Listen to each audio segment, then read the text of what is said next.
CoinMama is a simple and secure way to buy cryptocurrencies. Use easy payment methods such as credit and debit card, BankWire, and even Apple Pay. Get started in minutes. Hey everybody, welcome. In this episode, I wanted to talk to you briefly about storage mining. So, Bitcoin comes along and introduces proof of work. And in this situation, you are using computational resources to confirm blocks on the Bitcoin blockchain. So proof of work is an example of a consensus mechanism, and since then, other consensus mechanisms have been introduced, such as proof of stake and proof of capacity, also known as proof of space. Basically, there is competition across the cryptocurrency space to create a cryptocurrency that might be more environmentally friendly.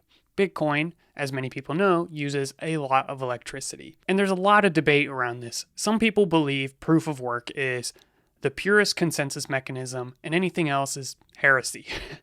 And then other people think that proof of work is obnoxious, uses unnecessary electricity, and that there are other alternatives.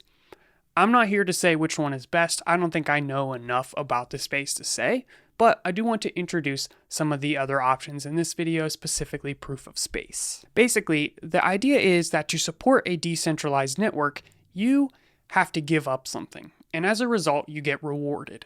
In the example of Bitcoin, you give up computing power and you pay for that electricity, but you get rewarded Bitcoin. In other consensus mechanisms, such as proof of space, you give up storage space on your hard drive in exchange for that coin. This is a very interesting consensus mechanism because, one, it doesn't use nearly as much power as proof of work, but two, it uses a resource that might not be being used otherwise. You might just have some extra hard drive space or have some extra hard drives laying around that you could use. Whereas proof of work, if you just use your processor, well, then you're paying electricity, significant amount of electricity. With proof of space, you might be using these extra hard drives and barely affecting your electricity bill, but in the process supporting a network and getting rewarded cryptocurrency. Across the world, there is significant amount of hard drive space that is not being used. And adding this hard drive space to the network will have some consequences in terms of electricity and wear on these storage devices. But that would be a lot different than if everybody started Bitcoin mining using their processors. The electricity consumption would skyrocket. Maybe at some point I can get an expert on here who can actually talk about how much of a difference it makes and if proof of capacity is a really good viable option for the future of cryptocurrencies. But for now, the rest of this video, I just want to talk about some of these proof of capacity networks and see how they work. So here's just some information on Wikipedia. Proof of space, also called proof of capacity or proof of storage, is a means of showing that one has a legitimate interest in a service, such as sending an email, by allocating a non-trivial amount of memory or disk space to solve a challenge presented by the service provider. Proofs of space are very similar to proofs of work, except that instead of computation, storage is used. Proof of space is related to, but also considerably different from, memory hard functions and proof of retrievability. Now, a really big coin in this space that kind of died off, I'm not really sure what happened, maybe we can do a research project on that, Burst Coin. This was pretty big a few years ago. Even people like Linus Tech Tips did some videos on mining Burst Coin. And it shows some comparisons on electricity use, comparing proof of work of Bitcoin to Burst Coin right here. So it's supposedly a lot more eco-friendly. Burst Coin, proof of space or proof of capacity, is used in the Burst Coin cryptocurrency founded in August 2014. Proof of capacity consumes disk space rather than computing resources to mine a block. Unlike proof of work, where the miners keep changing the block header and hash to find the solution, the proof of capacity implementation in Burst Coin generates random solutions, also called plots, using the Shable cryptographic algorithm in advance and stores it on hard drives. This stage is called plotting, and it may take days or even weeks depending on the storage capacity of the drive. In the next stage, mining, miners match their solutions to the most recent puzzle, and the node with the fastest solution gets to mine the next block. It has some concepts down here, other projects that are working on similar things. 2015, a paper proposed a cryptocurrency called Space Mint and attempts to solve some of the practical design problems associated with the pebbling-based proof of space schemes. I don't know what came of this cryptocurrency. I don't see a whole lot on it online. However, this other one, Chia, I have actually been heavily interested in this week. So in 2018, a proposed cryptocurrency, Chia, presented 2 papers presenting a new protocol based on proof of space and proof of time.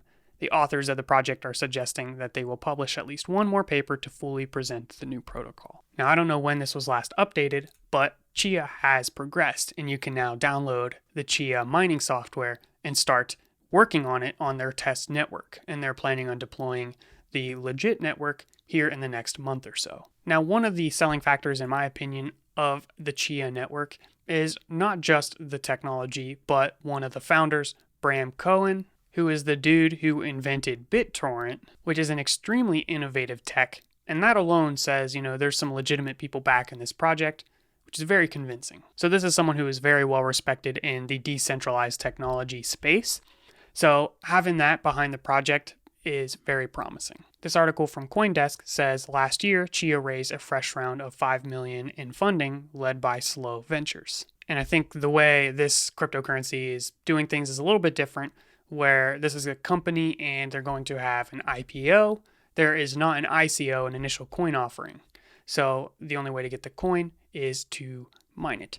And to do that, you need to create plots. So me being completely new to the whole idea of proof of storage, I was like, I gotta try this out. And basically the way this works is you plot a portion of your hard drive. I created 2 101 gigabyte plots, which this is the time consuming process. I did this overnight and it worked.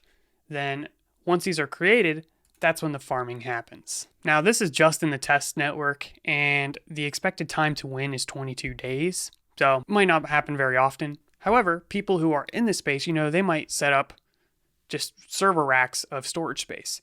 And I've been researching this a lot just for learning's sake, if this is something I want to try out. So based on this, I have 0.001% of the network. But overall, this was a pretty easy experience. And I could see why, doing this with some few external drives or setting up a miniature server rack might be a fun project. But that is basically the summary of what I've been researching with proof of space. Now, I'm sure there are competitive reasons why Chia or these other networks might stand out, although I found that the white paper was very technical and very confusing for someone who's never studied this before. But if you want to know more, you can read their green paper, and this is all about proof of space and time. So I want to get your thoughts. Have you ever done anything with storage space when it comes to cryptocurrency mining? Do you think it's profitable? What are your thoughts on Chia? A bunch of different stuff.